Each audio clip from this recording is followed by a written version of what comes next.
Shabbat Shalom. Shabbat Shalom. Alors, merci pour votre présence. Aujourd'hui, on va aborder des sujets que je trouve personnellement passionnants. Et vous allez voir, c'est des sujets qui sont un petit peu controversés. Pourquoi ? Parce que l'adversaire a réussi dans son entreprise de cacher tout ce que nous allons voir aujourd'hui. Il a réussi à nous voler notre identité et il a réussi à nous enfermer dans un cul-de-sac où nous mélangeons le saint et le profane. Alors vous allez entendre des choses qui vont être un petit peu dérangeantes, voire bousculantes, mais c'est un message d'amour d'un père qui aime ses enfants et qui voit ses enfants égarés et qui veut les ramener à la bergerie. Alors il y aura quelques redondances dans le message de ce matin, c'est volontaire. Parce que cette vérité que le Seigneur veut restaurer doit vraiment être comprise parce qu'elle est capitale. Capitale. Alors merci pour votre attention, on fera comme d'habitude, à la fin, je prendrai vos questions, j'espère que nous aurons le temps, parce que ça va peut-être soulever des questions. Alors comme d'habitude, j'aimerais juste remercier le Seigneur et prier. Père de gloire, nous voulons nous prosterner devant ta face ce matin pour t'adorer. T'adorer dans ce jour que tu as béni, ce jour que tu as sanctifié, ce jour dans lequel tu nous donnes de recharger nos batteries spirituelles. Et moi, je te remercie pour cette journée, je te remercie pour ces enseignements. Et ma prière, c'est que tu puisses vraiment bénir mes frères et sœurs présents ici, et puis tous ceux qui réécouteront cet enseignement plus tard. Bénis-les, papa, ouvre notre intelligence. Remplis-nous de ta sagesse, papa, de la compréhension de ta parole, afin que cette parole pénètre en nous et nous transforme de l'intérieur. Père, nous voulons nous laisser façonner par tes mains d'amour, papa, en vaisseau de gloire. Parce que nous voulons grandir en toi, parce que nous voulons être utilisés par toi pour être tes lumières et les reflets de ton amour.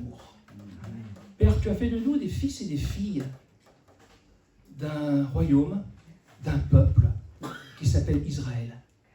Et papa, à travers cette identité que nous avons en toi, nous voulons pleinement l'assumer, pleinement assumer ce privilège et aussi cette responsabilité. Alors, Père de gloire, à toi la gloire, à toi la louange, à toi l'adoration, à toi la bénédiction et à toi le règne. Merci pour ton Fils, parce que c'est à travers lui que nous avons été rapprochés de toi. C'est à travers lui que nous sommes érad avec toi, papa, au sein d'Israël. Amen. Amen. Amen, amen. Alors, on va juste faire un tout petit résumé de ce qu'on a vu durant la session 3 et la session 2, pardon. Donc, dans la session 2, nous avons vu que l'année 2030 était peut-être l'année du retour de notre roi. Dans la session 3, nous avons découvert que les Écritures présentent un scénario de la fin des temps qui est différent de celui qu'on nous a enseigné. Il n'y aura pas d'enlèvement avant la tribulation, il n'y aura pas de résurrection d'un empire romain, il n'y aura pas de tribulation de 7 ans, il n'y aura pas de gouvernement mondial. L'épicentre prophétique des événements de la fin des temps se situe au Moyen-Orient. La Turquie et la résurrection de l'Empire ottoman seront au centre de tout ce qui va se produire dans l'avenir. Et la verge de la colère de notre Père, c'est l'islam. Alors il y a un lien entre ce qui va se passer dans la fin des temps et notre identité. Pourquoi ? Parce que la parole nous dit que la grande tribulation, c'est l'angoisse de Jacob. Et Jacob, ce ne sont pas que les Juifs. Jacob inclut toutes les tribus d'Israël. Et c'est ce dont nous allons parler aujourd'hui. Nous allons répondre à la question « Qui est Israël ?» Et en fait, cette question, elle est principale, elle est primordiale pour bien comprendre tout le récit biblique. Si on ne comprend pas l'identité biblique d'Israël, on passe à côté de l'histoire principale, et je dirais même, on passe à côté de la signification, de la pleine signification du salut. Et on va voir pourquoi. Donc Israël, bien évidemment, c'est le fil rouge des Écritures. Pourquoi? Parce que le Seigneur s'est révélé à un homme, à Abraham. Il lui a promis une descendance. Il lui a promis une terre. Il lui a promis un roi. Il lui a promis une descendance qui allait devenir la plénitude des nations et qui serait aussi nombreuse que le sable sur la plage et que les étoiles dans le ciel. Toutes les promesses et les alliances concernent Israël. Comprendre Israël, c'est comprendre le plan universel de Dieu. C'est comprendre son ADN. Et la bonne réponse sur cette question va nous éclairer sur l'identité du peuple du Dieu d'Israël. Je vous donne tout de suite la réponse, c'est Israël. Va nous éclairer aussi sur notre mission en tant qu'ambassadeur d'un royaume qui s'appelle Israël. Et va également nous éclairer sur les prophéties de la fin des temps. Alors aujourd'hui, si on pose la question, et si je vous posais la question, qui est Israël? Je pense que la majorité des réponses, vous me diriez, Israël égale les Juifs. D'accord? C'est pas le peuple de Dieu?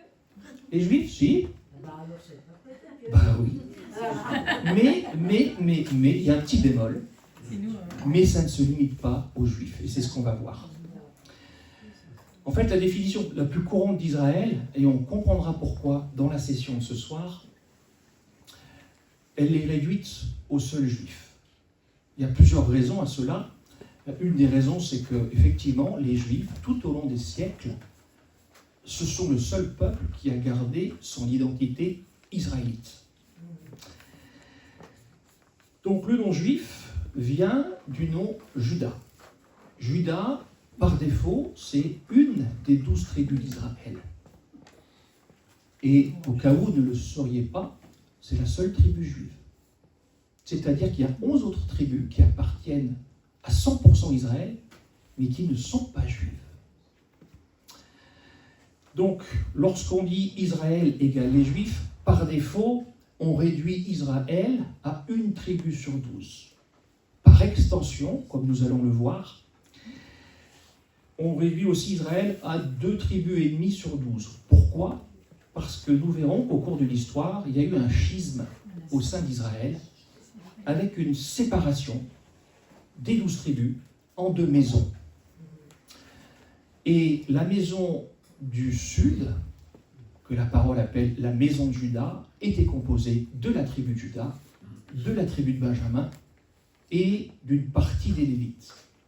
Donc par extension, comme les Lévites et les Benjamites appartenaient à la maison de Juda, on peut dire par extension qu'eux aussi sont juifs. Alors il ne faut pas confondre le terme israélien avec le terme israélite. Qui sont les Israéliens? Les Israéliens sont les sujets de la nation politique d'Israël, actuellement au Moyen-Orient. Les Israélites sont les descendants physiques et spirituels d'Israël. D'accord? On y reviendra. Alors, Israël, bien sûr, inclut les Juifs, mais ne se limite pas aux seuls Juifs. D'accord? Et comme on l'a dit, et je le répète, les Juifs ne représentent qu'une partie d'Israël, le royaume du Sud, la maison de Juda. Si on veut faire un parallèle moderne, tous les Parisiens sont français, mais tous les Français ne sont pas parisiens. Et il y a une nuance. Ouais. Tous les Marseillais sont français, mais tous les Français ne sont pas Marseillais. Les Alsaciens sont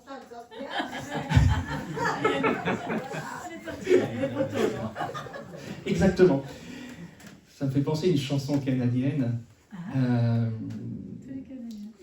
Oui, tous les... Oui, c'est ça, oui. Enfin, c'est pas les Canadiens, c'est les... Oui, tous les Acadiens, exactement. De la même manière, tous les Juifs sont israélites, mais tous les Israélites ne sont pas juifs. Et il est très important de saisir cette nuance qui a malheureusement été effacée, mais qui est toujours présente à la fois, on va le voir dans le récit biblique, mais également dans le récit historique. Donc Israël égale 12 tribus. La définition biblique d'Israël, c'est Israël égale 12 tribus. Donc ça veut dire qu'Israël comprend toute l'Israël historique, l'ensemble des 12 tribus. Et dans les Écritures, le terme Israël, c'est un terme polyvalent. Dans le Tanakh, ce qu'on appelle faussement l'Ancien Testament, le sens du mot Israël, en premier, ça désigne Jacob, qui ensuite a été renommé Israël. La deuxième définition d'Israël englobe l'ensemble des 12 tribus. La troisième définition d'Israël pointe en direction du royaume du Nord, la maison d'Israël, que les Écritures appellent également Éphraïm. Alors Éphraïm, c'est le nom d'une tribu d'Israël, mais par extension, c'est aussi le nom de l'ensemble des 12 tribus d'Israël. On entend parler d'Éphraïm ou on entend parler de la maison de Joseph. C'est des termes équivalents. Israël peut, dans quelques passages bibliques, faire référence aux rapatriés juifs qui reviennent de la captivité de Babylone et qui s'identifient à l'ensemble de la nation d'Israël. Enfin, Israël peut aussi faire référence aux croyants, à l'Israël spirituel. Ce qui est important de retenir, c'est que l'équation Israël égale les Juifs ou Israël égale la maison de Juda n'est pas biblique. D'accord ? Il y a une distinction qui est très claire dans les Écritures. Et c'est très important de le connaître, de le savoir. Il y a une distinction biblique entre Israël et Juda. On verra ça beaucoup plus en détail tout à l'heure, mais après la mort du roi Salomon, donc le royaume unifié d'Israël est scindé en deux. C'est-à-dire que sous les règnes de David et sous les règnes de Salomon, un roi régnait sous une nation unie, sous 12 tribus. Et Salomon, qui était j'allais dire chaud lapin, mais c'est peut-être pas le terme approprié, quoique, est tombé dans l'idolâtrie. Et la punition infligée par le Seigneur a été de lui retirer la souveraineté sur Israël et de scinder le peuple en deux. Alors bien évidemment, tout ce que le Seigneur fait, c'est pas par hasard. Et s'il l'a fait, il y a une très très bonne raison. Et on va découvrir cette raison dans cet enseignement. Donc après le règne de Salomon, Israël est séparé en deux entités distinctes, différentes. Et ces deux entités qui représentent Israël vont avoir une destinée complètement différente. Et c'est à travers la destinée de ces deux maisons d'Israël que le Seigneur va accomplir une mission extraordinaire qui est le salut de l'humanité. Ce qui est important de savoir, c'est que dans ces deux destinées, les deux maisons d'Israël vont avoir un comportement que le Seigneur qualifie d'idolâtre. Et ils vont tous les deux être punis pour leur comportement. C'est la maison d'Israël, donc les 10 tribus du royaume du Nord, qui va être punie en premier. Et les Assyriens vont envahir le territoire du nord d'Israël et déporter le gros de la population. Et cette diaspora intervient à peu près 135 ans avant la diaspora de la maison de Juda à Babylone. La différence entre ces deux diasporas, c'est que Juda, ou tout du moins une partie de Juda, reviendra sur la terre d'Israël, alors qu'Éphraïm ne reviendra jamais. Enfin, jamais, c'est pas tout à fait exact, parce qu'on va voir que Éphraïm reviendra. Alors, ce qui est important de comprendre, c'est que la parole parle de ces deux entités. Alors, si on fait un amalgame, on ne va pas comprendre lorsque le Seigneur s'adresse à la maison d'Israël et à la maison de Juda. Si dans notre tête, c'est une et même entité, on va se mélanger les pinceaux. Et en fait, tout le récit biblique présente ces deux identités. Et en Ézéchiel 37, il est question de deux bâtons. Et on apprend que ces deux bâtons représentent la maison d'Israël et la maison de Juda. Et qu'un jour, le Messie rassemblera ces deux maisons et régnera sur ces deux maisons. Le fait que cette prophétie soit encore à venir démontre qu'aujourd'hui Israël n'est pas unifié. Israël est toujours scindé en deux royaumes. Jérémie 33, 24 mentionne deux familles qui ont été choisies en faisant référence donc à Rachel, qui est la mère de Joseph, donc la maison d'Israël, et Léa, qui est la maman de Juda, la maison de Juda. Alors pourquoi la confusion existe aujourd'hui ? Tout simplement parce qu'on utilise le terme juif d'une manière qui n'est pas correcte, d'une manière générique, là où la parole différencie deux groupes. Et en fait, cette différenciation est non seulement biblique, bien évidemment, mais elle est aussi historique. Lorsque l'on regarde les écrits des historiens, comme Joseph par exemple, dans ses écrits, Joseph parle de plusieurs entités. Il nous parle de Iudaos, qui sont les Juifs ou les Judéens. Et lorsque Joseph nous parle des Iudaos, il désigne uniquement les descendants de la maison du royaume du Sud, donc la maison de Juda. Ceux qui sont restés en Judée, ou bien ceux qui ont été exilés à Babylone, et sont greffés également à ce groupe tous ceux qui se convertissent au judaïsme, tous les prosélytes, qui passent par le cadre d'une circoncision rituelle et qui rejoignent en fait le judaïsme, alors le judaïsme de l'époque ou même le judaïsme moderne.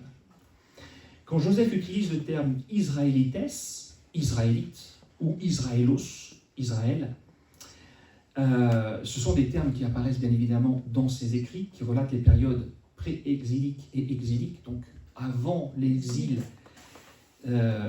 d'Israël et pendant. Donc il distingue entre les deux.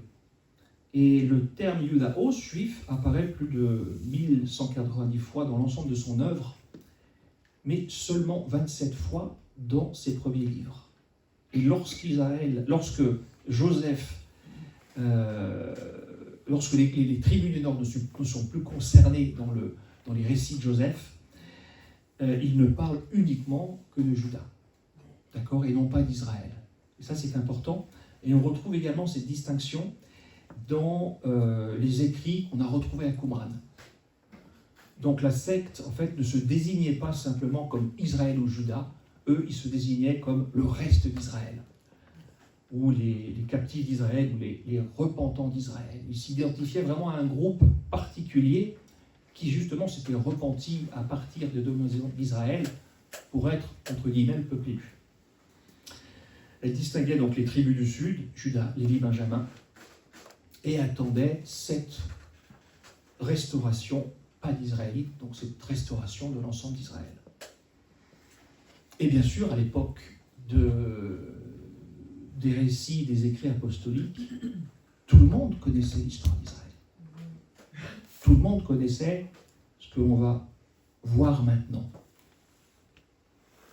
Alors pourquoi il le connaissait ? Tout simplement parce que le seul livre sur lequel, le seul groupe de livres sur lesquels toute la foi était basée, c'est ce qu'on appelle l'Ancien Testament, le Tanakh. Le Tanakh retrace l'histoire d'Israël. Et donc, comme leur foi, le Nouveau Testament n'existait pas, leur foi était vraiment basée sur le fondement, sur les fondations, sur la Torah, sur les prophètes et sur les écrits. On va faire un petit tour historique, un petit voyage. Et on va remonter à Abraham. En Genèse 13, Yahweh promet à Abraham, le pays de Canaan et une semence. En hébreu, le terme semence, c'est le terme zera. On le retrouvera plus tard. Donc il lui promet une semence innombrable, comme la poussière de la terre. C'est une promesse qui est littérale, d'accord ? Et elle concerne une semence, une zera physique. Cette promesse est confirmée en Genèse 15. Alors Abraham ne connaissait pas, il avait foi en Dieu, certes, mais il avait un certain âge, sa femme aussi. Et lorsque le Seigneur lui dit, écoute, tu auras une descendance, alors c'est vrai que quand les femmes passent un certain âge, on peut se poser des questions. Et d'autant plus qu'il a dû attendre plus de 25 ans entre la promesse et l'accomplissement de cette promesse. Donc en Genèse 15, on voit que, écoute, Seigneur, je vais peut-être t'aider, entre guillemets, j'ai Eliezer, là, mon serviteur, il est sympa, je lui fais confiance. Donc, ça va se faire à travers lui. Non, mon fils. La promesse viendra de ton propre couple, de ton propre foyer. Et bien sûr, Abraham croit dans cette promesse, et parce qu'il a cru, il a été sauvé. Nous croyons aussi dans la promesse d'un fils. Et parce que nous avons cru dans la promesse de ce fils, nous avons aussi été sauvés. Donc, en Genèse 17, cette promesse est renouvelée et elle est même étendue.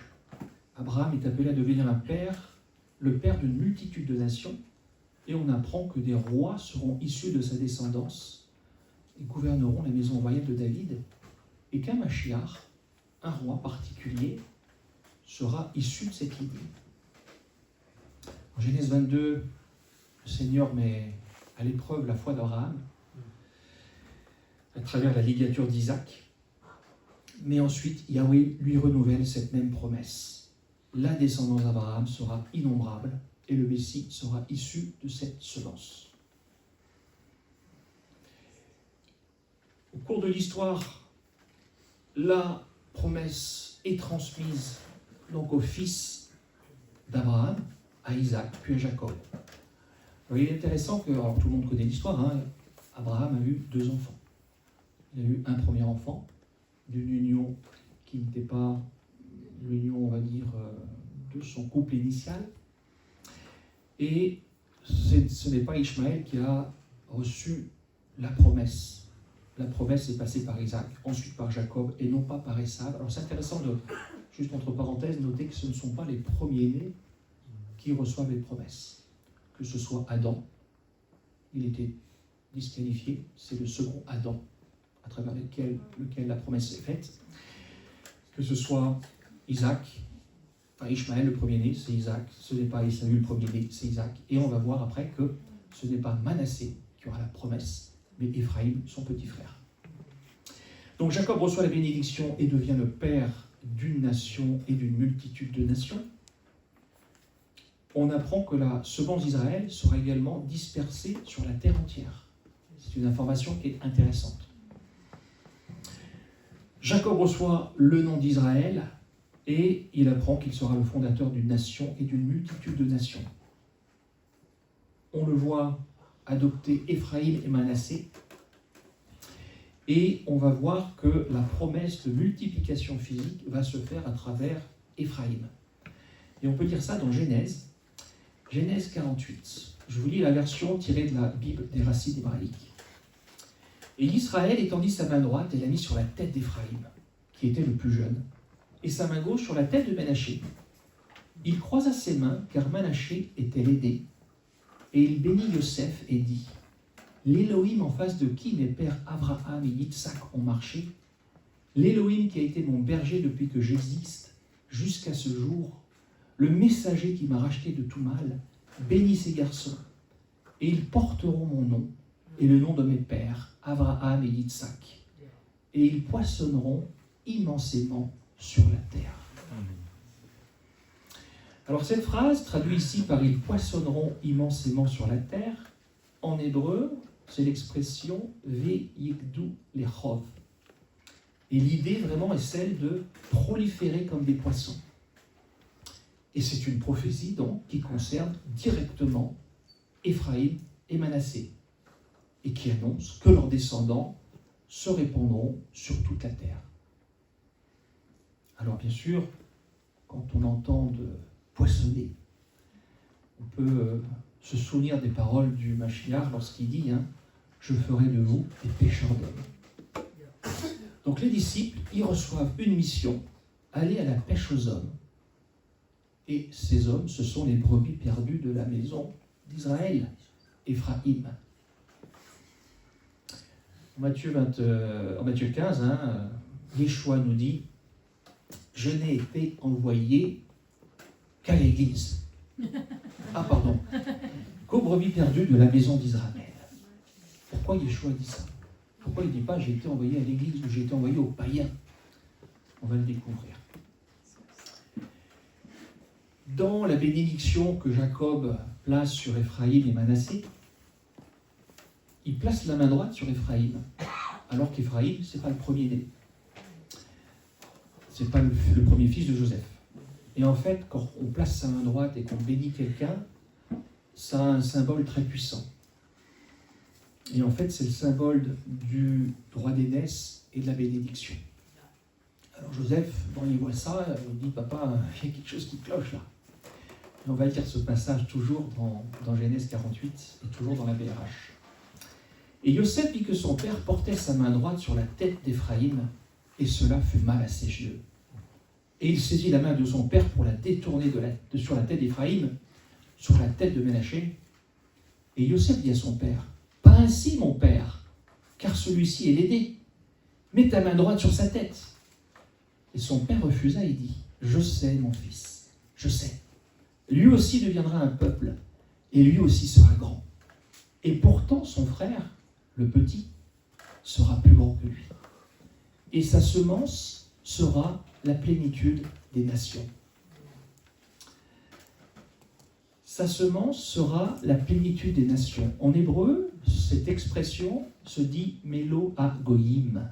C'est la plénitude ou la multitude des nations. Donc on voit que malgré la protection de Joseph, Éphraïm, qui n'est pas le premier-né, reçoit la primauté.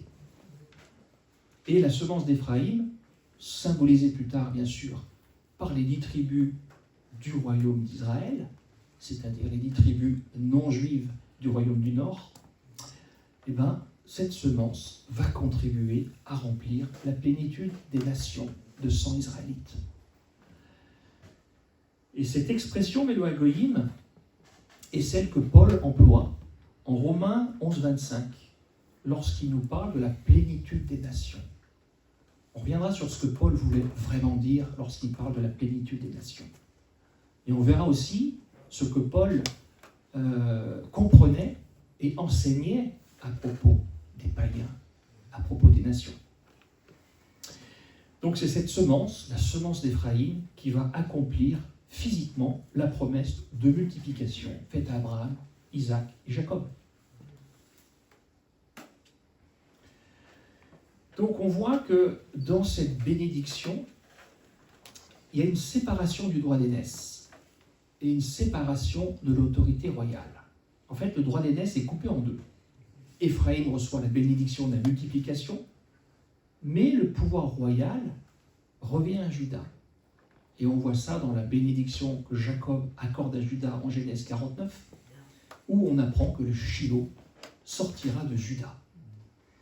Donc Juda gouvernera sur Israël, et le Messie, Yeshua, le lion de Juda, sortira de la lignée de Juda. Mais il y a une distinction claire qui est faite entre la bénédiction et l'autorité. Et cette distinction, elle est voulue par le Père. Ça aussi, c'est très important de le comprendre. Donc après la mort de Jacob, Israël se multiplie, Israël part en Égypte, ça entraîne l'oppression du peuple. Moïse libère et conduit le peuple au Sinaï, où il reçoit la Torah. Il entre ensuite à Canaan. Les différentes monarchies, davidiques, David et Salomon, donc règnent sur un peuple qui est unifié. Mais comme on l'a vu tout à l'heure, à un moment dans l'histoire, après le règne de Salomon, il y a une division au sein du royaume. C'est à peu près en moins 921 avant notre ère. Donc la maison de David est cassée en deux, scindée en deux. 10 tribus qui vont occuper le nord du pays. La capitale sera la Samarie. Retenez bien la Samarie, parce que dans le récit biblique, on le verra tout à l'heure, on entend parler de Samaritains. Et d'ailleurs, les Juifs n'aiment pas les Samaritains. On va découvrir pourquoi tout à l'heure. Et 2 tribus au sud, donc la maison de Juda, le royaume de Juda, Juda, Benjamin, des Lévites, et qui ont comme capitale Jérusalem.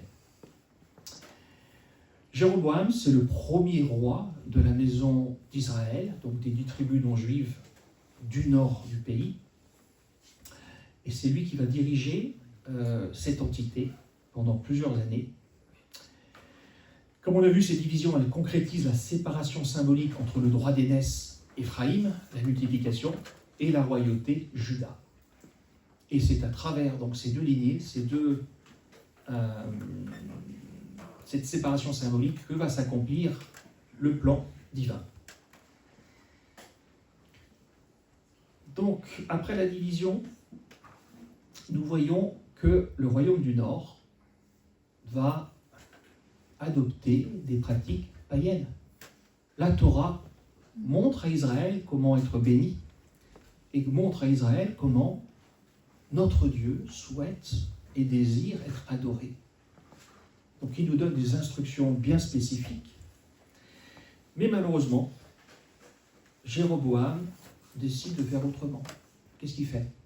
Il va mettre un veau d'or à Dan, il va mettre un veau d'or à Bethel, il va mettre en place une sacrificature qui n'est pas issue de Lévi, et il va changer les dates des fêtes. Est-ce que ça vous rappelle quelque chose? Il n'y a rien de nouveau sous le soleil. Donc, Jéroboam va instaurer un culte séparé de celui de Juda, avec Jérusalem, qui est la ville où Israël est appelé à venir adorer. Et en fait, il va éloigner Éphraïm de la véritable adoration. Alors, ça ne veut pas dire que l'ensemble des 10 tribus a désobéi. Il y a eu bien évidemment un reste de chaque tribu qui a continué à être fidèle et qui s'est joint à la maison de Juda. Mais en gros, on a toujours une division et le gros des 10 tribus est parti dans une direction qui n'est pas la bonne. Et en fait, cette désobéissance et cette séparation va être le terreau qui ensuite va entraîner le divorce d'Éphraïm et son bannissement au sein des nations. Et ça intervient environ en moins 721 avant notre ère. Donc Yahweh utilise Tilga-Pielzer III, un roi assyrien, pour venir juger le royaume du Nord, pour son infidélité, pour son idolâtrie.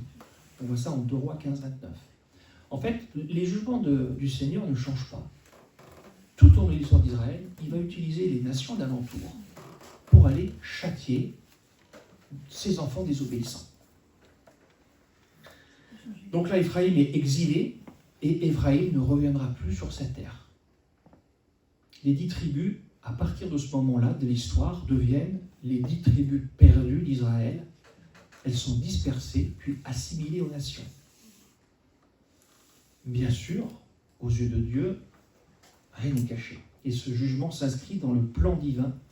Et c'est justement à travers ce jugement qu'il va pouvoir accomplir les promesses de multiplication qui ont été faites aux patriarches. Donc ce qu'il faut bien retenir, c'est qu'à partir de cette date historique, à partir du moment où les Assyriens vont emmener les 10 tribus du royaume du Nord en diaspora, les Écritures vont, à partir de cette date-là, distinguer les 2 maisons d'Israël. Il va y avoir 2 identités, 2 destinées. Donc on a Juda, qui est le royaume du Sud, l'Israël juif, représenté par 2 tribus, et on a Éphraïm, la maison d'Israël, le royaume du Nord, l'Israël non juif, 10 tribus. Comprendre cette distinction, elle est indispensable, d'accord, si on veut saisir le récit d'Israël et le pourquoi du salut. Et on va voir que malgré cette punition, malgré ce jugement, il y a une promesse de restauration. Et c'est ça qui est extraordinaire dans le plan de Dieu. Dieu avait prévu de toute éternité qu'Israël savait qu'Israël allait pécher, mais il avait prévu une restauration. Et pareil, comprendre le pourquoi de cette restauration, il est indispensable. Donc Éphraïm va être détruit et dispersé. D'accord?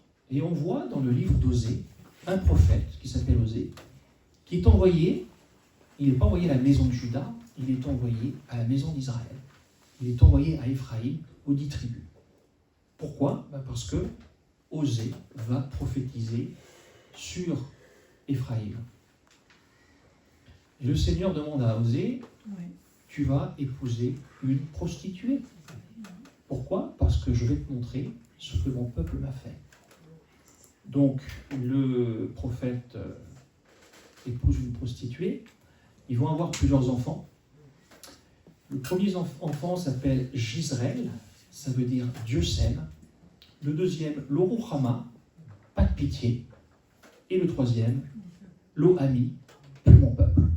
Et en fait, à travers ces enfants, Dieu va prophétiser ce qui va arriver aux 10 tribus non juives de la maison d'Israël. Et en gros, elles vont être jugées et englouties parmi les nations. Elles vont complètement disparaître, elles vont être divorcées. Divorcées, on voit ça en Jérémie 3. La maison d'Israël, Éphraïm, est divorcée. Donc quand Dieu vous divorce, vous n'êtes plus mon peuple.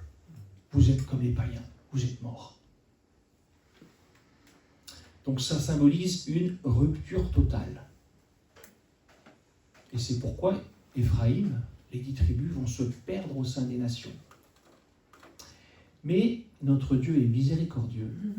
Et à un moment T dans l'histoire, il leur fait une promesse. Et on lit ça dans Osée 2 ou 1,10 selon les versions. Cependant, le nombre des enfants d'Israël, on parle bien d'Éphraïm ici, sera comme le sable de la mer, qui ne peut ni se mesurer ni se compter. Et au lieu de leur dire « Vous n'êtes pas mon peuple », Lo-Ami, on leur dira « Fils du Dieu vivant ». On apprend ici que le nom des enfants d'Israël sera comme le sable de la mer. Tout de suite, ça devrait nous rappeler la promesse faite par le Seigneur à Abraham à propos de sa descendance. Encore une fois, il est question d'Éphraïm ici. On ne parle pas de Juda. Osée parle d'Éphraïm, prophétise sur Éphraïm. Alors, on leur dira, vous êtes les fils du Dieu vivant. Lorsque l'on lit l'évangile de Jean, en Jean 1, versets 12 et 13, mais à tous ceux qui l'ont reçu, entre parenthèses la parole, Jésus, à ceux qui croient en son nom, elle a donné le pouvoir de devenir enfants de Dieu, lesquels sont nés non du sang, ni de la volonté de la chair, ni de la volonté de l'homme, mais la volonté de Dieu. Si on prend les Écritures au sens littéral, d'accord, la prophétie d'Osée nous donne l'identification des descendants d'Éphraïm, qui s'appellent aujourd'hui les enfants de Dieu. Les chrétiens, tous ceux qui ont reçu Jésus, sont les enfants de Dieu. Concrètement, ça veut dire quoi? Concrètement, ça veut dire que parmi nous, il y a des descendants physiques des 10 tribus d'Israël. Alors on ne peut pas le prouver, on ne peut pas le savoir, et quelque part, ce n'est pas la question, parce que la promesse et l'entrée dans la Nouvelle Alliance, elle ne se fait pas sur un critère ethnique. D'accord?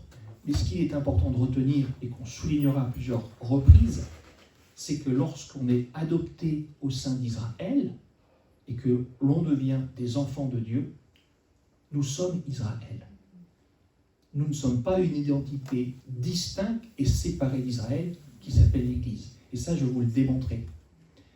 Thierry, tu peux la garder pour tout à l'heure ou tu veux... Mais non, juste pour confirmer ce que Oui. tu dis, parce que moi j'ai rencontré beaucoup de chrétiens qui, quand ils se convertissent au Seigneur, le cœur est tout de suite pour Israël. Oui. Donc je pense qu'il y a une Tout à fait. filiation Ouais. directe qui se passe et ils retrouvent leur identité. Amen, tout à fait. Tous les chrétiens qui ont un amour pour Israël, pour moi, alors ce n'est pas une preuve, bien évidemment, mais je pense que c'est un signe qu'il y a probablement une appartenance physique.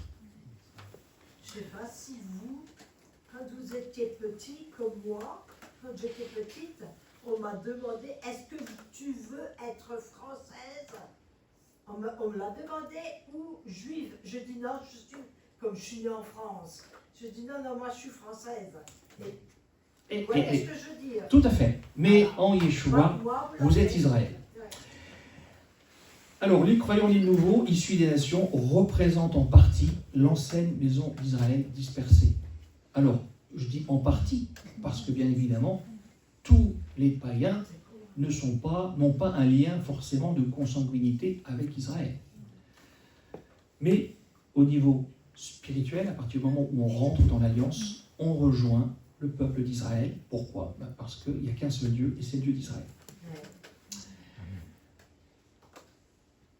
Rassemblement et unité en Yeshua. Donc, pour vraiment faire partie de la famille de Dieu, en fait, qu'on soit descendant d'Éphraïm ou de Juda, on a besoin de se tourner vers Yeshua à travers la foi pour être greffé sur l'Israël de Dieu.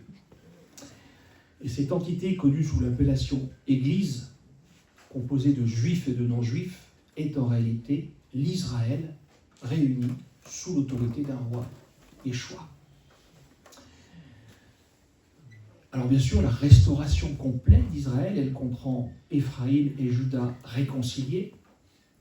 La multiplication physique et spirituelle promise aux patriarches se réalise à travers ce retour à l'Israël de Dieu.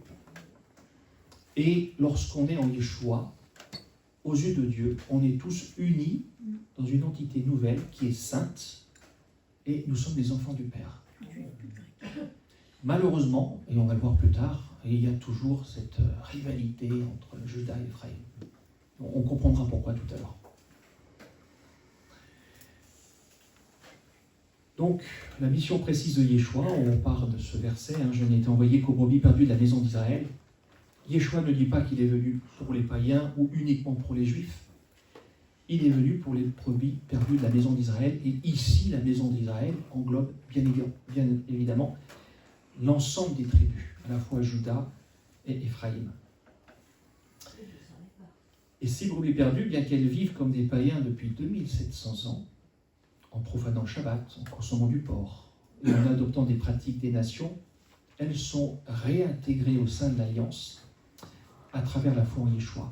On verra dans la session de ce soir comment l'adversaire a réussi à nous berner pour justement que nous ne marchions pas comme le Seigneur désire que nous marchions.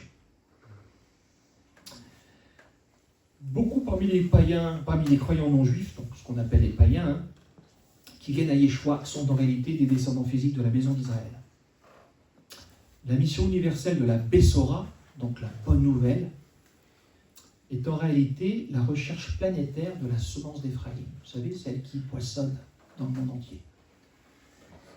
Mais aussi de Juda, bien évidemment, qui est aussi dispersée parmi les nations, en vue de cette restauration du royaume.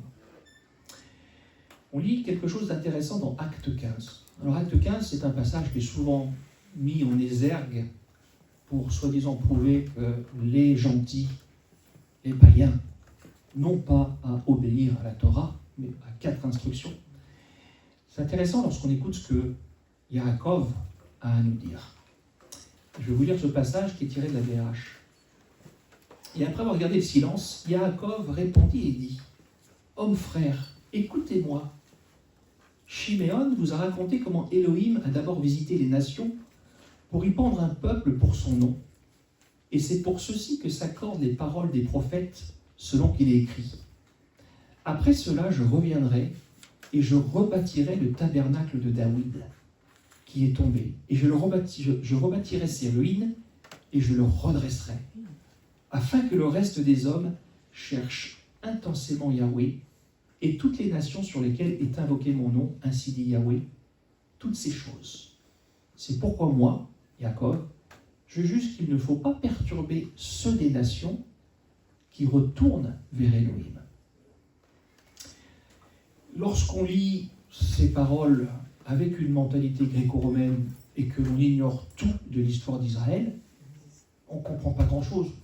Tabernacle de David, ouais, qu'est-ce que ça veut dire ? Retourner vers Elohim ? Ah bon, ok. En fait, le tabernacle de David restauré, ça veut dire quoi ? Le tabernacle de David, dans les Écritures, c'est les 12 tribus sous le règne du roi David. On apprend qu'il est question de ceux qui retournent à Dieu. D'accord ? Jacob nous parle de nation et nous parle de personnes qui retournent à Dieu. Le mot qui est traduit par retourner dans la plupart se convertir dans la plupart des traductions, c'est le mot épistréphos.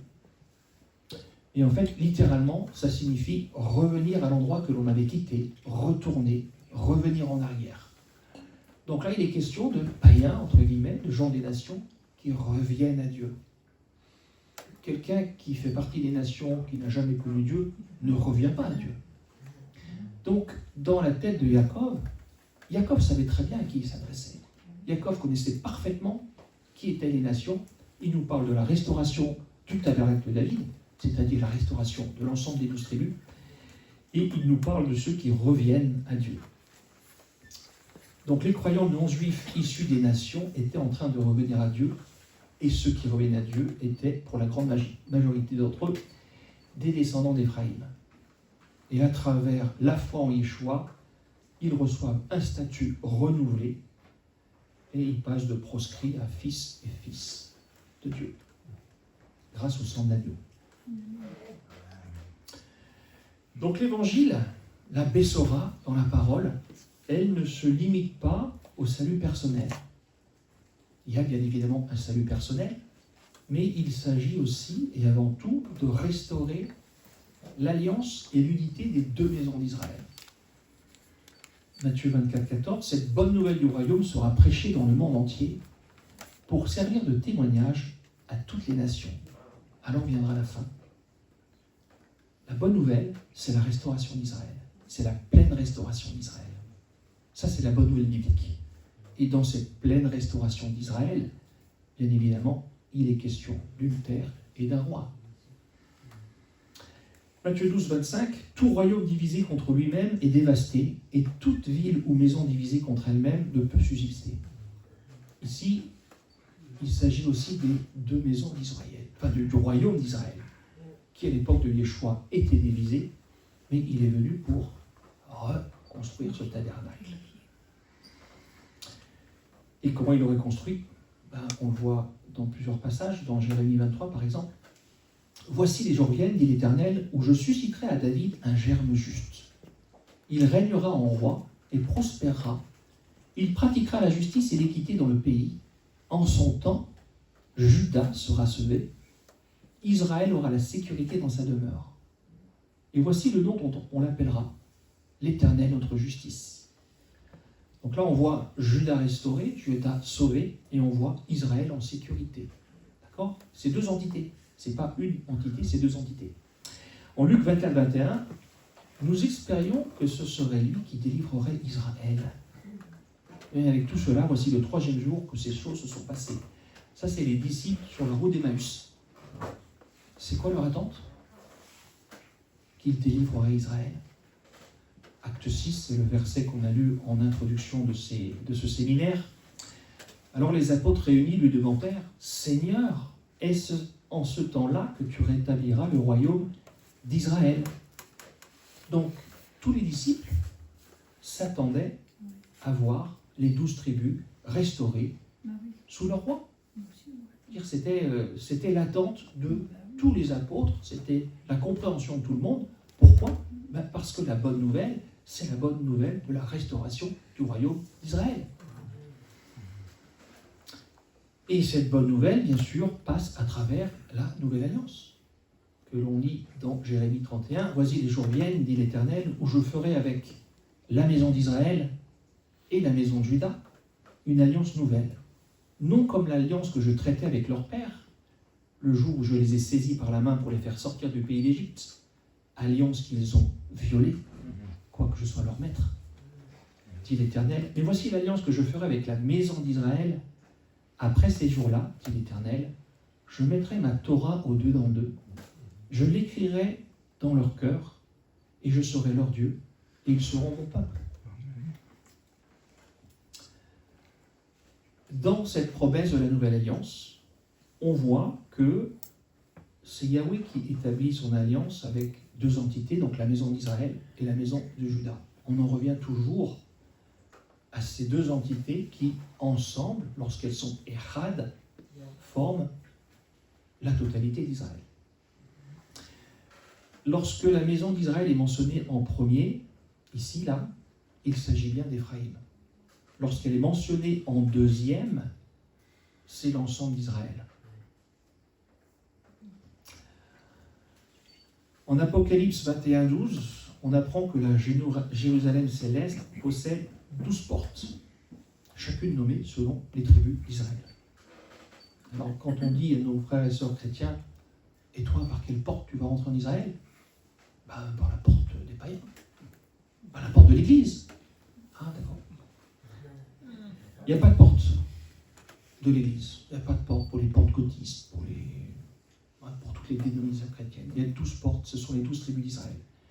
Si vous êtes croyant en Jésus, vous appartenez à Israël et vous rentrerez dans la Jérusalem céleste par une des portes d'Israël, la tribu à laquelle vous aurez été affilié. Donc aucune porte dédiée à l'Église ni aux païens sauvés. Pourquoi? Parce que tous ceux qui entrent dans la Nouvelle Alliance font partie d'Israël. Alors, on sait que la maison de David ne sera pleinement restaurée que lorsque les 12 tribus seront réunies au retour de Yeshua. On voit ça en Ézéchiel 37. Mais une restauration sur le plan spirituel a lieu depuis 2000 ans, on va dire de façon exponentielle, parce qu'en fait, cette restauration d'Israël, elle a lieu depuis la chute. Et ça, on reviendra. Il y a une incompréhension. Beaucoup de gens pensent que la Nouvelle Alliance entre en effet à la Pentecôte, la naissance de l'Église. Non, la Nouvelle Alliance existe de toute éternité. Et toutes les personnes qui ont été sauvées depuis la chute ont été sauvées en rentrant dans la Nouvelle Alliance à travers la foi. Je vous le montrerai tout à l'heure. Alors, ce qui est important de comprendre, c'est qu'un mouvement de restauration qui ignore Éphraïm et qui se concentre uniquement sur Juda ne reflète pas la volonté de Dieu et manque la cible. D'accord? Juda, oui, mais tu ne peux pas laisser Éphraïm de côté. Et dans l'appel à la repentance, qui va être notre appel dans les mois et les années à venir, cet appel à la repentance s'adresse à Juda, mais aussi à Éphraïm. Pourquoi? Parce que papa, il veut ramener tout le monde au bercail pour les bénir et les faire rentrer avec son fils dans des corps glorifiés dans le royaume. On reviendra sur ce point parce qu'il est très important. Donc Éphraïm doit renoncer aux pratiques païennes et revenir à ses racines israélites. Éphraïm est appelé à reconnaître la sainteté de la Torah. On verra ce soir pourquoi la Torah est importante et comment l'adversaire a effacé la Torah. Il l'a dénigrée et il l'a rendue comme quelque chose de négatif, d'un fardeau. C'est tout le contraire de la vérité. Alors, Éphraïm doit revenir à la Torah.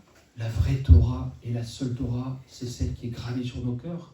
On ne peut pas mettre en pratique la Torah si on n'est pas sauvé. C'est pas possible. Et Juda, bien sûr, doit retourner vers le véritable Yeshua. D'accord? Le problème, c'est que jusqu'à aujourd'hui, il n'y a pas beaucoup d'ambassadeurs du véritable Yeshua. D'où l'importance de ce que le Seigneur m'a mis sur le cœur de partager avec vous lors de ce séminaire. On va voir un petit peu ce que nous dit Paul. C'est pourquoi vous, autrefois païens dans la chair, appelés incirconcis par ceux que l'on appelle circoncis, et qui le sont en la chair par la main de l'homme, souvenez-vous que vous étiez en ce temps-là sans Christ, privés du droit de cité en Israël, étrangers à l'alliance de la promesse, sans espérance et sans Dieu dans le monde. Mais maintenant, en Jésus-Christ, vous qui étiez jadis éloignés, vous avez été rapprochés par le sang de Christ, car il est notre paix, notre shalom, lui qui des deux maisons n'en a fait qu'un. Très important de comprendre notre identité dans le Messie. Éphésiens 2, qu'on vient juste de lire, déclare que les païens sauvés ne sont plus des païens. Ils acquièrent une nouvelle identité en Yeshua, avec un droit de cité en Israël. Donc Paul nous dit clairement, vous n'êtes pas des païens les gars, vous êtes Israël. Éphésiens 2, 19, nous ne sommes plus des étrangers ni des gens du dehors, mais des concitoyens, et des concitoyens du royaume d'Israël. Parce que dans les Écritures, il n'y a qu'un seul royaume, c'est le royaume d'Israël. Galates 3,29, et si vous êtes à Christ, vous êtes donc la postérité d'Abraham, héritier selon la promesse. Donc Paul confirme que les non-juifs nés de nouveau sont la descendance d'Abraham. Littéralement, le zéra d'Abraham, le sperme d'Abraham, ce qui indique une réalité non seulement spirituelle, mais également physique.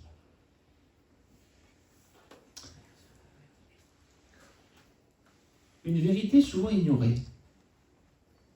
Alors, vous vous souvenez tous de l'histoire de Joseph, hein? Comme Joseph avec ses frères, Éphraïm est reconnu de Dieu, comme Joseph était reconnu de Dieu, mais les frères de Joseph ne le reconnaissaient pas. Et aujourd'hui, Judas ne reconnaît pas Éphraïm, bien qu'ils aient une connaissance beaucoup plus approfondie que la nôtre sur l'histoire d'Israël. Hein, et quand on leur dit Éphraïm, ça fait tilt. Ils savent très bien qu'Éphraïm, qui est Éphraïm, qui sont les 10 tribus perdues de la maison d'Israël. Mais l'enjeu, je dirais, rentre en compte quand les Éphraïmites quand ils sont conscients de leur véritable identité, et que le Saint-Esprit nous met sur le cœur de revenir à nos racines hébraïques et à marcher pleinement dans les obligations de l'Alliance.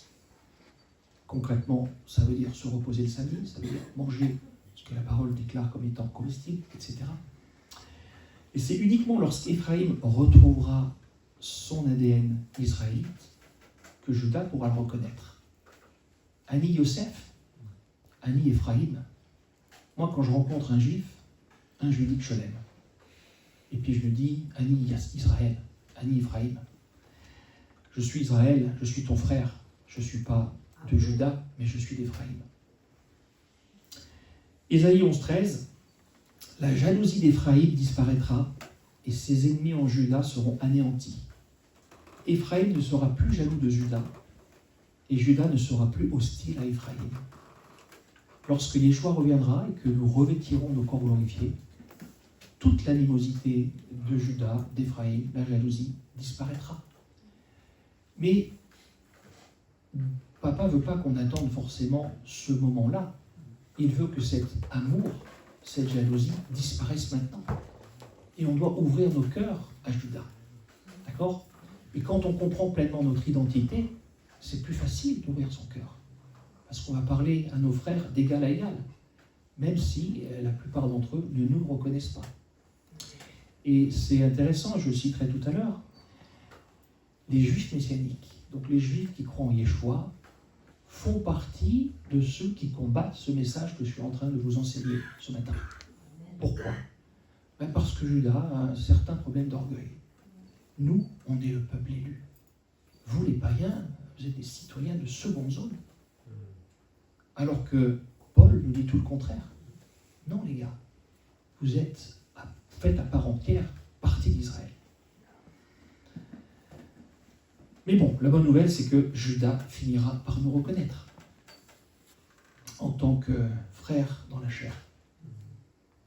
Donc, ultimement, la pleine restauration d'Éphraïm et de Juda se fera lorsque nous revêtirons nos corps glorifiés au retour de notre roi.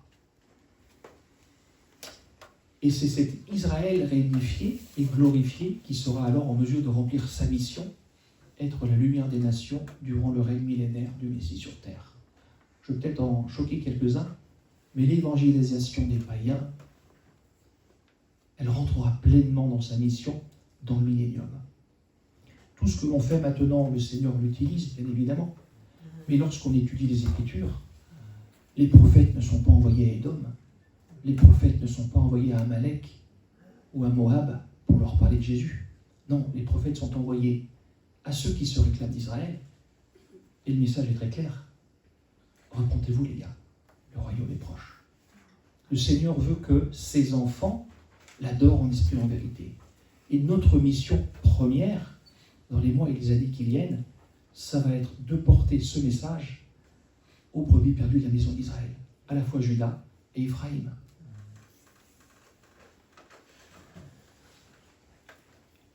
Alors, quelles sont les implications pour les écrits apostoliques ?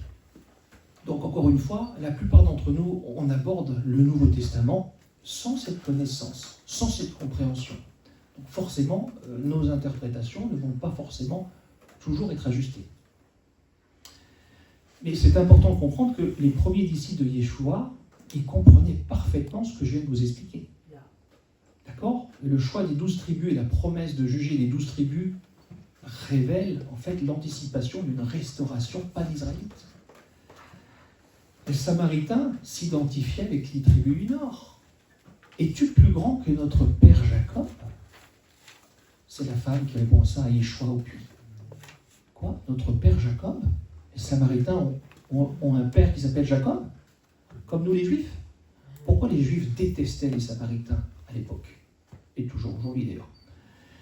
Ben, parce que les Samaritains, pour eux, étaient des païens, c'est vrai en partie, parce que lorsque le royaume du Nord, les 10 tribus d'Éphraïm, ont été dispersés, généralement les Assyriens, ils déportaient la grosse partie du peuple, et ensuite ils mettaient à la place des peuples conquis. D'accord ? Et ils s'intermélangeaient, etc. Mais c'est marrant parce que il y a un récit, je ne sais plus exactement dans quel livre des Écritures, où les autorités assyriennes retournent en Assyrie et parlent des Israélites et de leur Dieu, etc. On ne sait pas comment faire, on est jugé patata. Donc ils renvoient des Israélites sur la terre d'Israël pour leur montrer comment, en tout cas, essayer d'adorer le Dieu d'Israël. Et en fait, les Samaritains sont des descendants physiques de toutes ces interconnexions sanguines, enfin de tous ces mélanges. Mais les Samaritains, au temps de Yeshua, ont gardé cette identité avec Jacob, notre père Jacob. Jacob, c'est Israël. Et d'ailleurs, beaucoup se convertiront. Mais comme Yeshua savait que ses disciples avaient encore cette animosité pour les païens, il ne les a pas envoyés tout de suite vers les Samaritains. C'est lui qui est allé. Jacques s'adresse aux 12 tribus d'Israël dans la dispersion. Jacques savait très bien à qui il s'adressait quand il parlait des païens. Apocalypse 7 mentionne les 12 tribus d'Israël. D'accord ? Souvent on dit que Apocalypse 7 ou 14, ce sont les Juifs. Non, ce ne sont pas les Juifs, ce sont Israël. La position de Paul. Donc Paul, lorsqu'il parlait d'Israël, il savait très bien qu'Israël ne se réduisait pas à Juda. Dans Romains 9,6, il nous dit même que tous ceux qui descendent d'Israël ne sont pas Israël. Et il s'identifie lui-même comme un membre de la nation d'Israël, de la tribu de Benjamin. Et en fait, son ministère et son évangile, il vise à la restauration de tout Israël dans le cadre de la Nouvelle Alliance. Donc, c'est-à-dire le rassemblement de l'ensemble des 12 tribus, pas seulement Juda. Aujourd'hui, Israël est toujours divisé en 2 maisons. Et l'idée selon laquelle tous les Juifs seront sauvés au retour de Yeshua est erronée. Souvent, les gens pensent que Jésus va venir et tous les Juifs vont être sauvés. Non, tous les Juifs ne seront pas sauvés. Il restera un reste parmi Juda. Mais le plan de Dieu comprend l'ensemble d'Israël. Et ça, c'est très important de le comprendre. Le plan de salut concerne tout Israël, c'est-à-dire Éphraïm plus Juda. Et ça, Paul l'avait très très bien compris lorsqu'il dit que tout Israël serait sauvé. Paul ne fait pas allusion à tous les Juifs, il fait allusion à tout Israël, c'est-à-dire Éphraïm plus Juda. On reviendra sur ce point-là tout à l'heure. Il y a un problème. Et le problème, c'est que 99% des croyants non juifs ne prennent pas en compte Éphraïm dans l'équation. Pour beaucoup, Israël égale Juda. Israël égale une tribu.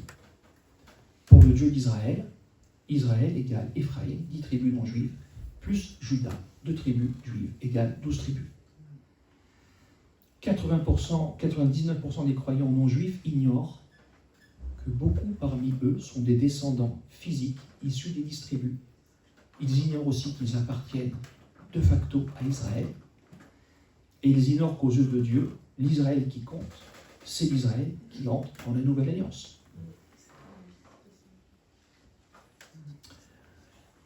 Donc il y a 2 catégories de personnes dans l'humanité. Il y a les sauvés et les non sauvés. D'accord ? Et le salut ne dépend que d'une seule condition. Avoir une relation avec le Dieu d'Israël à travers la foi. en rentrant dans la nouvelle alliance. Il y a un seul chemin qui mène au Père, c'est Yeshua. Et tous ceux qui ont une véritable relation avec le Dieu d'Israël, à travers son Fils, appartiennent de facto à Israël. Tous ceux, qu'ils soient juifs ou non juifs, qui n'ont pas de relation avec Yeshua, sont d'après Paul, sans Messie, exclus du droit de cité en Israël, étrangers aux alliances de la promesse, sans espérance et sans Dieu dans le monde. Paul, il est radical, hein, et sa position elle est très claire. Si une personne, juive ou non juive, n'est pas entrée dans la nouvelle alliance à travers la foi, elle ne fait pas partie d'Israël, elle est étrangère aux promesses et aux alliances, elle est sans espérance, elle est sans Dieu. C'est radical, hein? Il est radical, mais il est très clair. Le critère d'appartenance à Israël n'est pas une origine ethnique, juif ou païen, mais la relation que nous avons ou que nous n'avons pas avec Yeshua. Et la nouvelle alliance, elle est l'unique porte d'entrée dans le royaume, aussi bien pour Éphraïm, la multitude des nations, que pour Juda, les Juifs. On résume très rapidement la position de Paul sur l'appartenance à Israël. Hein. Sans Yeshua, on est sans Messie, étranger aux alliances de la promesse, sans espérance, sans Dieu, éloigné, en dehors d'Israël, au niveau spirituel, sous la condamnation. En Yeshua, on est dans le Messie, héritier des alliances de la promesse, avec une espérance vivante. On est réconcilié avec Dieu. On est intégré à Israël, le peuple de Dieu. On est justifié et on est sauvé. En Jean 10,16, Yeshua nous dit « J'ai encore d'autres brebis qui ne sont pas de cette bergerie. Celles-là, il faut que je les amène. Elles entendront ma voix et il y aura un seul troupeau, un seul berger. » Le contexte, Yeshua parle de cette bergerie. À qui il s'adresse? Il s'adresse aux autorités juives. Il s'adresse à Juda. D'accord? Et il parle d'autres brebis. Qui sont ces autres brebis? C'est Éphraïm, le royaume du Nord, dispersé au sein des nations. Ceux qui ont été rejetés, l'OAMI, mais ceux qui sont appelés à travers la promesse de restauration à revenir sous le giron du Père en tant qu'enfant. Donc Yeshua, il est très clair. Il y a vous, il y a eux, et moi je vais ne faire qu'un seul troupeau, parce que je suis le berger de deux troupeaux séparés aujourd'hui, et que je veux unir à travers ma mort et ma résurrection. Donc Judas, c'est les gardiens de la Torah, les dépositaires de l'Alliance. Éphraïm, ils ont été assimilés aux nations, perdus, mais appelés à revenir. Un seul troupeau, c'est la réunification prophétisée. Les deux bois, Judas et Éphraïm, réunis. Le seul berger, bien sûr, c'est le bon berger, c'est Yeshua, qui accomplit la promesse de réunification, de restauration, qui est en fait la bonne nouvelle de l'Évangile. Donc Yeshua n'annonce pas une église séparée d'Israël, mais la réconciliation des deux maisons d'Israël, Éphraïm plus Juda. Et le plan de Dieu, ça a toujours été de restaurer tout Israël sous l'autorité du Messie. Alors ce qui est très intéressant, c'est que quand Yeshua partage ce message avec Judas, on peut lire à la fin du chapitre, alors les Juifs prirent de nouveau des pierres pour le lapider. C'est très intéressant parce que lorsque Paul va dire que sa mission consiste à aller vers les nations, on lit ça dans Acte 22, alors il me dit, va, je t'enverrai, c'est Yeshua, lorsqu'il apparaît à Paul, je t'enverrai au loin vers les nations, l'autre bergerie. Ils l'écoutèrent jusqu'à cette parole, mais alors ils élevèrent la voix en disant, ôte de la terre un pareil homme, il n'est pas digne de vivre. Et c'est à ce moment-là qu'ils se jettent sur lui pour essayer de le tuer. Le message de la restauration de tout Israël, que ce soit notre maître lorsqu'il en parle, ou que ce soit ses ambassadeurs et apôtres comme Paul, l'ennemi cherche à le tuer. Pourquoi? Parce que l'ennemi ne veut pas voir cette réunification. C'est pour ça qu'il nous garde dans l'ignorance.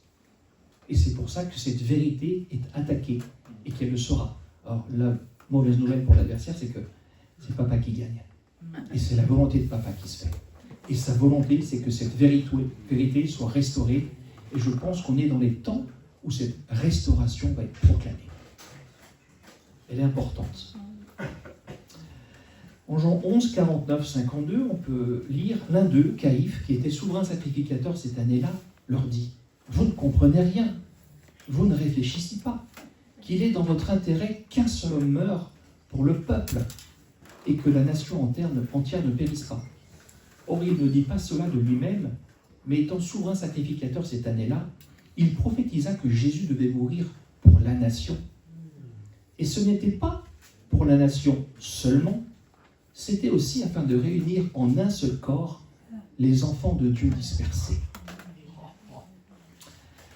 Le contexte, la nation, c'est Juda, d'accord ? Le royaume du Sud, les Juifs. Les enfants de Dieu dispersés, c'est Éphraïm, Israël, assimilés aux nations depuis la disparition de la déportation assyrienne. La clé de la compréhension, la mort de Yeshua, c'est la rédemption de Juda et d'Éphraïm. En un seul corps, c'est la réconciliation des deux maisons en un seul peuple. La prophétie sera pleinement accomplie en Ézéchiel 37, lorsque Yeshua revient et rassemble les restes dans leur corps glorifié. Mais cette restauration, elle est en cours depuis 2000 ans. Mais comme ce message de restauration a été effacé par l'adversaire, accepte Jésus dans ton cœur, puis quand tu meurs, tu iras au paradis. Pas d'Israël séparé, pas de restauration nécessaire.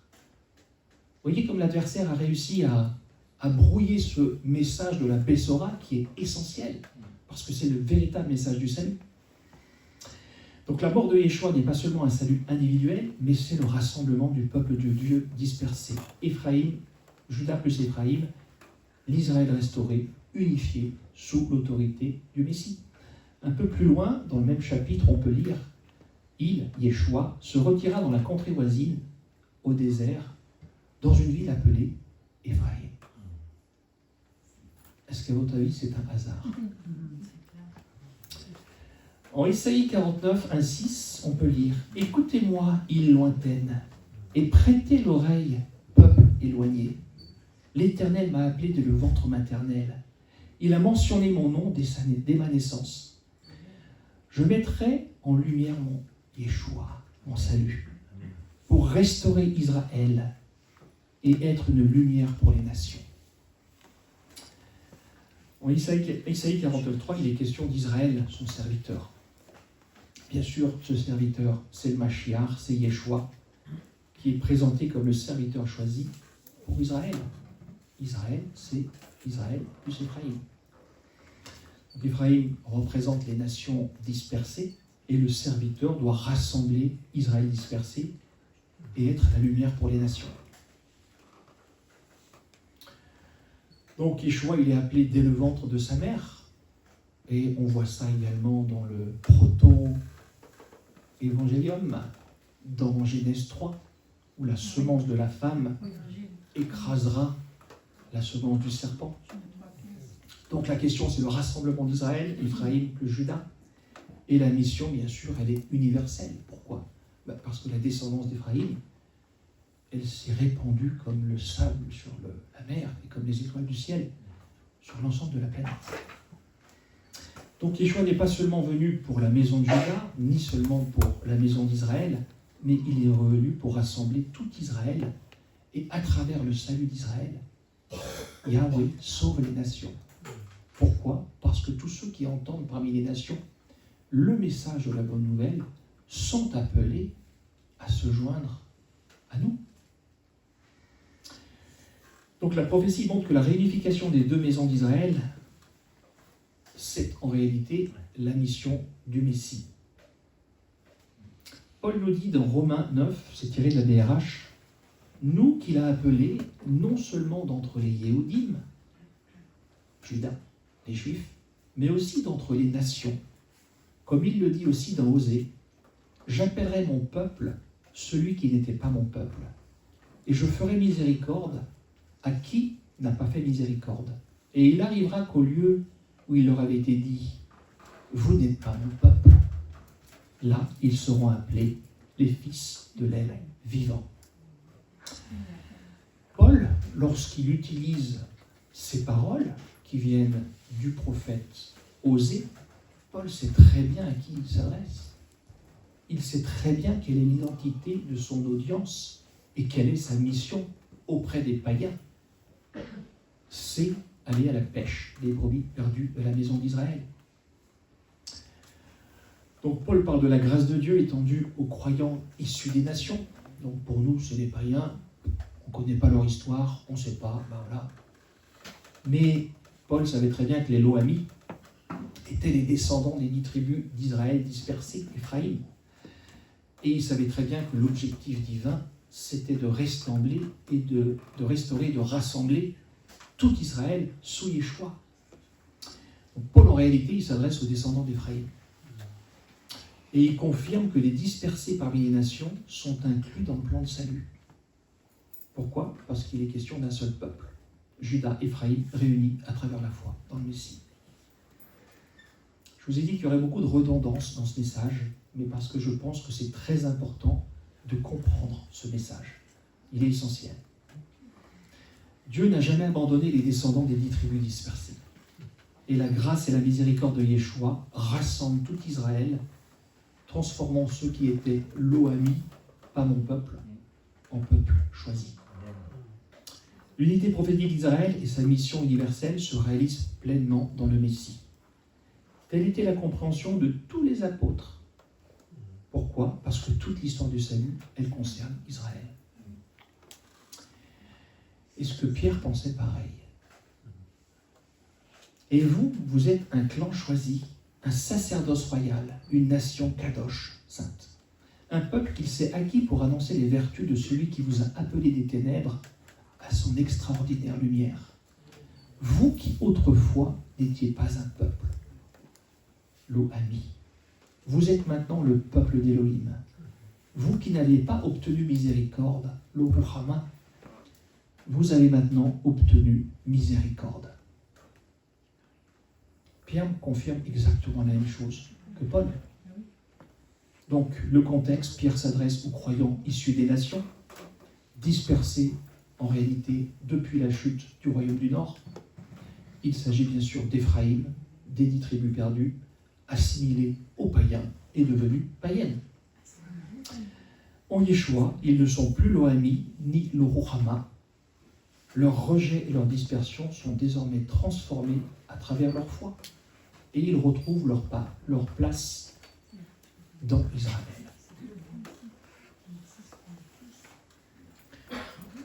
Donc Pierre sait parfaitement à qui il s'adresse. Il s'adresse aux descendants des 10 tribus qui ont été dispersés parmi les nations. En fait, ils ont été rejetés à travers leur désobéissance. Ils ont été divorcés, plus un peuple. Mais ils redeviennent le peuple choisi. Parce que la miséricorde de Dieu, elle est énorme. Et on peut lui dire merci.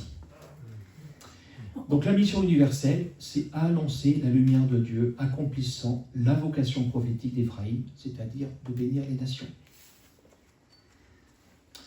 La dispersion des 10 tribus n'est pas un abandon permanent. Yeshua, Paul, Pierre prêchent l'évangile du royaume aux brebis perdues de la maison d'Israël, accomplissant ainsi les promesses d'Osée et d'Ésaïe.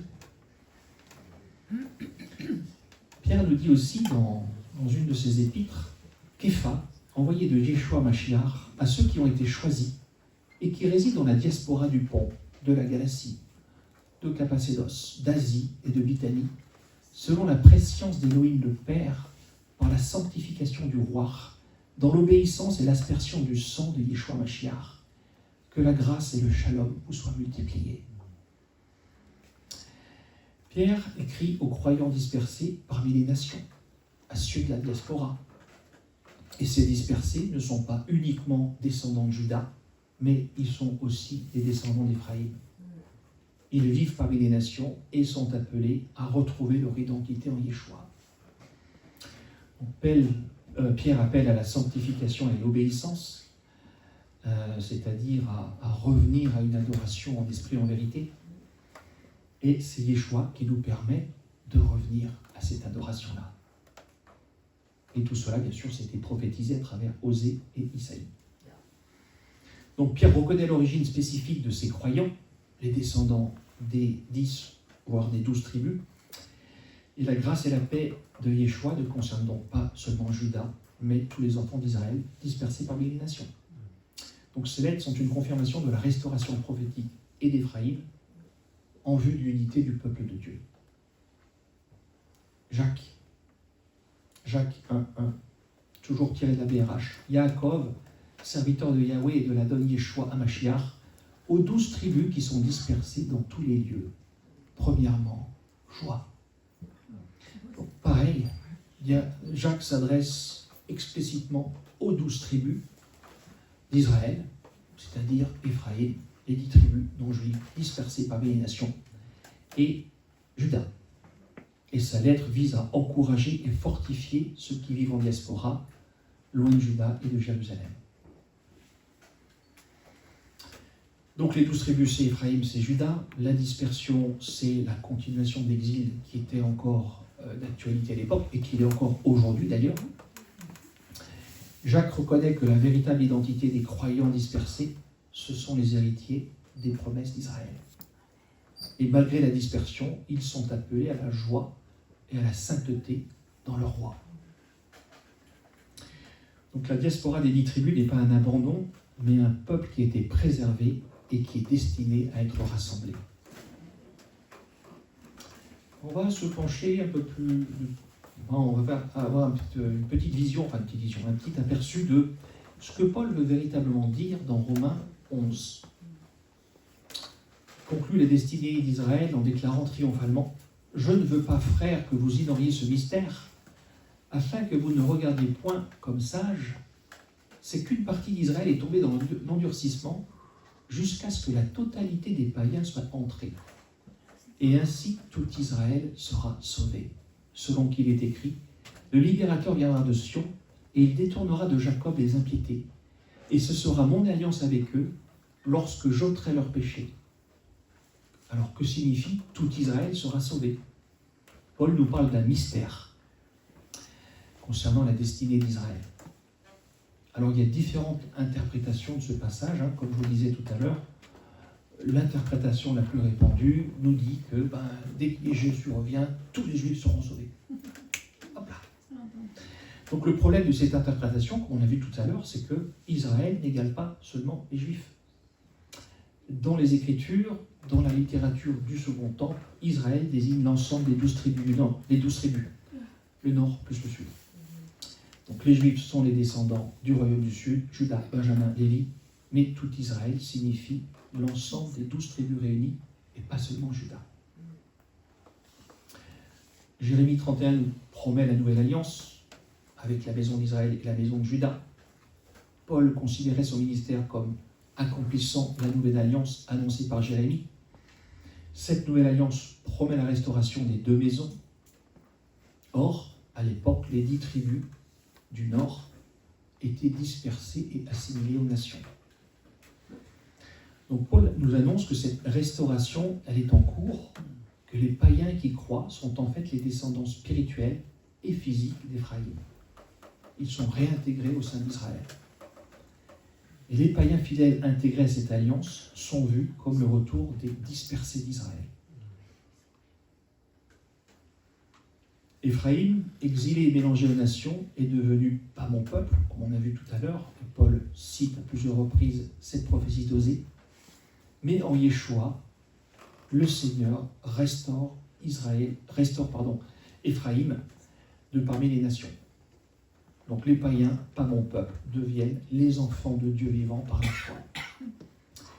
Donc les païens sauvés sont donc en réalité le retour d'Israël dispersé. Pour Paul, ces païens sauvés ne remplacent pas Israël, ils sont restaurés avec Israël. Le salut des nations est lié à la promesse faite à Abraham d'une bénédiction universelle.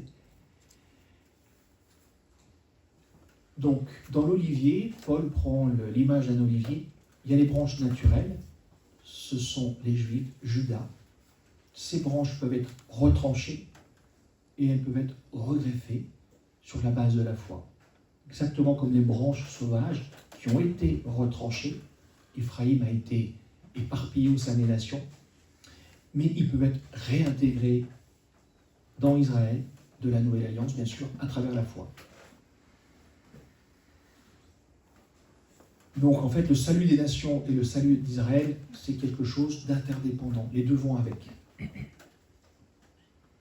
Donc, tout à l'heure, on a vu qu'en Genèse 48, on a entendu parler de la multitude des nations, et cette multitude des nations pointe en direction de la descendance d'Éphraïm. D'accord ? Jacob a béni Éphraïm, et c'est la postérité d'Éphraïm qui allait devenir la plénitude des nations, Mélo-Agoïm. Et en fait, Paul y relie directement la prophétie d'Abraham à la plénitude des nations. Donc pour Paul, l'entrée des nations, c'est l'accomplissement de la promesse faite à Éphraïm et la restauration d'Israël au sens large. Tout Israël, ça veut dire juif pour non-juif intégré dans l'Israël de Dieu à travers la Nouvelle Alliance. Dans cet enseignement, dans cette vision, il n'y a pas de substitution, il n'y a pas de remplacement. L'Église n'est pas un nouvel Israël détaché du peuple juif. Le plan de Dieu englobe la restauration de toutes les tribus d'Israël et l'intégration des nations croyantes dans cette nouvelle alliance. Tout Israël, ce sont Juda, les Juifs et Éphraïm, devenus nations. Le salut final d'Israël dépend de la restauration des nations parce qu'une partie d'Israël, Éphraïm, est précisément devenue des nations. Ainsi, quand la totalité des nations entre, c'est tout Israël qui est sauvé. En clair, les païens croyants ne remplacent pas Israël, ils sont une partie d'Israël, le retour des tribus dispersées. Est-ce que Yeshua est le Dieu d'Israël ou bien Yeshua est le Dieu de l'Église ? Les deux, mon capitaine ? Alors, on va faire un bref retour sur les différentes alliances principales. Donc il y a l'alliance abrahamique, c'est la promesse qui a été faite à Abraham, comme on l'a vu tout à l'heure, d'une grande nation, de la terre de Canaan et de sa descendance étant une bénédiction pour toutes les nations. L'alliance traitée avec Moïse, Israël est établi comme peuple choisi pour être la lumière du monde. Malheureusement, ils ont failli sur toute la ligne. L'alliance davidique, c'est la promesse d'un règne éternel à un descendant de David, et on sait que ça s'est accompli et ça s'accomplira encore en Yeshua. Enfin, il y a la nouvelle alliance, où la Torah est inscrite dans le cœur. L'Esprit nous est donné pour marcher dans l'amour, dans la fidélité et dans l'obéissance. Et bien sûr, cette nouvelle alliance, elle s'accomplit en Yeshua. Alors, ce qui est important de comprendre, et je l'ai soulevé rapidement tout à l'heure, mais peu de gens le comprennent, c'est qu'en réalité, la nouvelle alliance, elle précède toutes les autres alliances. Yeshua a été immolé avant la fondation du monde. Et est-ce que vous saviez que la première personne sauvée, qui c'est ? Bon, là, vous avez le verset à l'écran. Mais peu de gens réalisent en fait que la première personne qui a été sauvée, c'était Abel. Et Abel a été sauvé à travers sa foi, au même titre que nous. Et en quoi Abel espérait ? Il espérait dans la semence issue de la femme qui allait écraser celle du serpent. Et la semence issue de la femme, c'est Yeshua. C'est par la foi qu'Abel offrit à Dieu un sacrifice plus excellent que celui de Caïn. C'est par elle qu'il fut déclaré juste. Genèse 15:6, à propos d'Abraham, « Et il crut en Yahweh, et il le lui compta pour justification. » En Deutéronome 10:16 et 36, on peut lire « Circoncisez donc votre cœur, et ne raidissez plus votre nuque. L'Éternel ton Dieu circoncira ton cœur et le cœur de ta descendance, pour que tu aimes l'Éternel ton Dieu de tout ton cœur et de toute ton âme, afin que tu vives. » La volonté de Dieu a toujours été que les descendants d'Israël mettent leur foi en lui pour entrer dans la nouvelle alliance et être capables d'être la lumière des nations. Ça a été le plan de Dieu depuis le commencement, depuis la chute. Et malheureusement, la plupart sont passés à côté. On a cette image de tout Israël, enfin, tous les Israélites qui sont sortis d'Égypte, plus de 600 000 hommes, sans compter les femmes et les enfants, 2 personnes qui rentrent dans le royaume. Josué et Caleb. Un est issu de Juda, l'autre est issu d'Éphraïm. C'est pas un hasard. Ce qui est important de comprendre, c'est que dans les Écritures, tout est centré sur Israël. Le Dieu de la Bible est le Dieu d'Israël. Yeshua est le Messie d'Israël. La Nouvelle Alliance est traitée avec Israël. Yeshua est le roi du royaume d'Israël. Yeshua est l'époux d'Israël. Le mariage concerne Israël. Et Yeshua va régner éternellement sur Israël. Ça tourne autour d'Israël. Mais l'adversaire a brouillé les cartes pour dire non, ça ne tourne pas autour d'Israël, ça tourne autour de l'Église. Vous êtes l'Église, vous n'êtes pas Israël. On verra comment il a réussi à perdre son monde ce soir. Ce qu'il faut retenir, si on veut comprendre le plan de salut de Dieu, il est indispensable de connaître l'identité biblique d'Israël. Israël va au-delà du peuple juif. Israël est une entité composée de 12 tribus. 10 tribus non juives, éparpillées et mélangées au sein des nations. 2 tribus juives qui ont gardé leur identité israélite. Et on reviendra tout à l'heure sur c'est quoi l'identité israélite. La différence entre Éphraïm et Juda, donc Éphraïm a perdu son identité israélite, Éphraïm a perdu les commandements ostentatoires qui l'identifient avec Israël, Juda les a conservés. Israël est au centre du plan de salut de Dieu.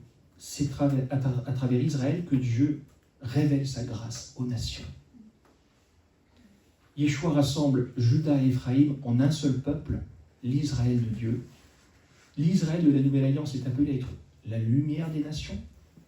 Le problème, c'est que cet Israël-là est toujours un peuple au cou raide et désobéissant.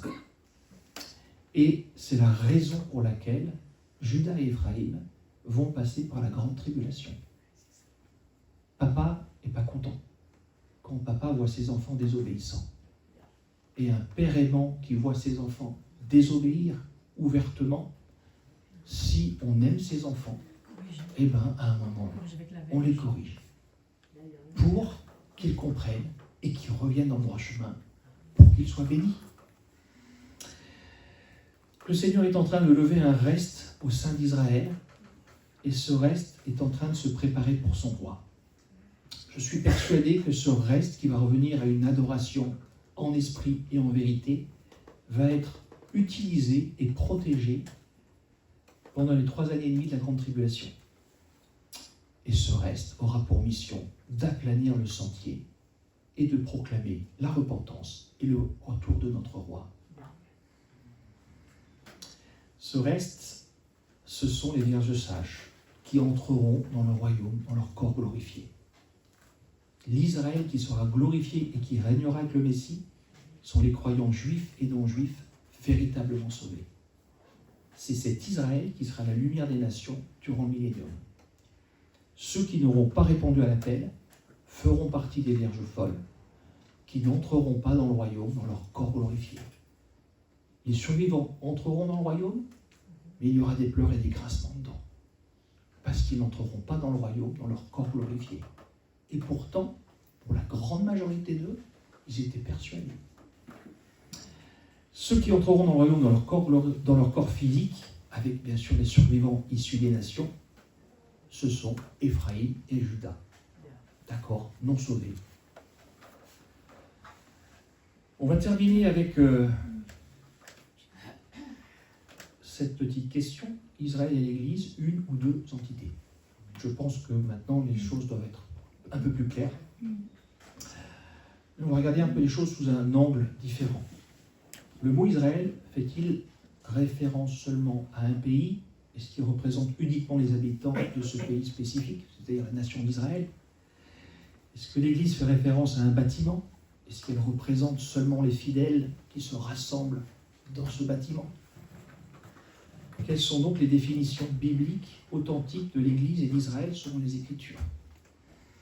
Donc, Israël dans le Tanakh, on a vu que c'est le peuple choisi par Yahweh. En Exode 5.2, Pharaon demande « Qui est Yahweh pour que j'obéisse à sa voix en laissant aller Israël ?» Israël est choisi par Dieu lui-même, comme le confirme Exode 9.4. Yahweh distinguera entre les troupeaux d'Israël et les troupeaux des Égyptiens. Il y a vraiment une distinction. Ce que peu de gens comprennent, parce que c'est